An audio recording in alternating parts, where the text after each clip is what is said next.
और अंत में जाकर समझ चुका था कि अब वो मुझे नहीं मिलने वाली। और फिर मैंने फ़ैसला लिया कि जब वो मेरी नहीं हो सकती तो मैं जी कर क्या करूँगा। इसलिए मैंने जहर खा लिया। लेकिन मेरी किस्मत इतनी ख़राब थी कि मैं बच गया। लेकिन हॉस्पिटल से आने के बाद मैं 2 महीने तक घर से बाहर निकल गया। फिर एक दिन मुझे कॉल आया उसके पापा के नंबर से। तो मैंने फ़ोन उठाया तो उसने मुझसे पूछा कि सुनने में आया है कि तुम जहर खा लिए थे।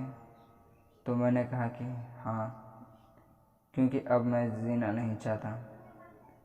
तो उसने मुझे समझाने की कोशिश की कि मेरे जैसे तुम्हें हज़ारों मिल जाएगी, लेकिन मुझे तो वही चाहिए थी।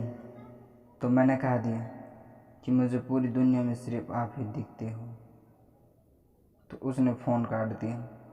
फिर दूसरे दिन अचानक से उसका भाई मुझसे लड़ने आ गया कि तू मेरी बहन का पीछा क्यों करता है। तो मैंने उससे कहा कि मैं अपनी बहन से पूछ ली।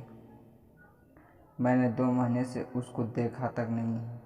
फिर वो चला गया। लेकिन मुझे अब भी समझ में कुछ नहीं आ रहा था कि कहाँ जाएं, क्या करूं उसके बिना।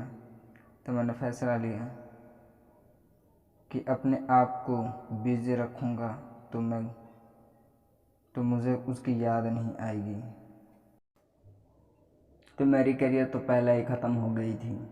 इसलिए मैंने अपने माँ बाप से इजाज़त ली और बाहर चला गया गुजरात। और वहाँ मेहनत का काम करने लगा। मैं वहाँ 36 घंटे काम करता था, 2 दिन और 1 रात, और रात में आकर सो जाता था।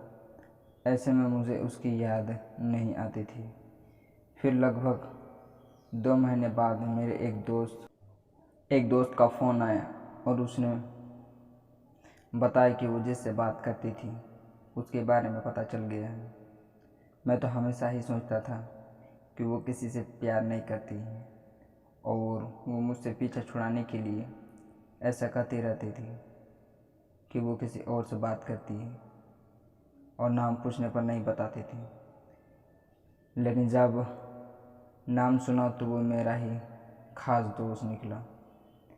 इससे मुझे थोड़ा सा झटका लगा, लेकिन फिर अपने आप को संभाला और एक रूटेड फ़ोन ख़रीदा।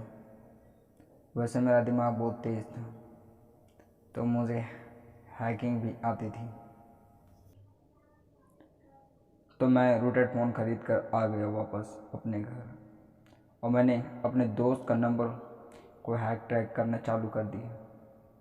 जब मुझे पता चला कि मेरा एक और दोस्त ने जो बताया था वो सच था, और सच का पता लगाने के बाद मैं वापस चला गया और करीब 1 साल बाहर रहने के बाद वापस आया तो पूरे दिलो दिमाग से उसको निकाल चुका था। लेकिन दिल के किसी कोने में वो आज भी है। शायद इसीलिए हर साल मैं अकेला उसका बर्थडे मनाता हूँ और वो ऊपर वाले से यही मांगता हूँ कि हमेशा वो खुश रहे। हेलो दोस्तों, ये एक तरफ़ा लव स्टोरी आपको कैसी लगी कमेंट सेक्शन में ज़रूर बताइएगा।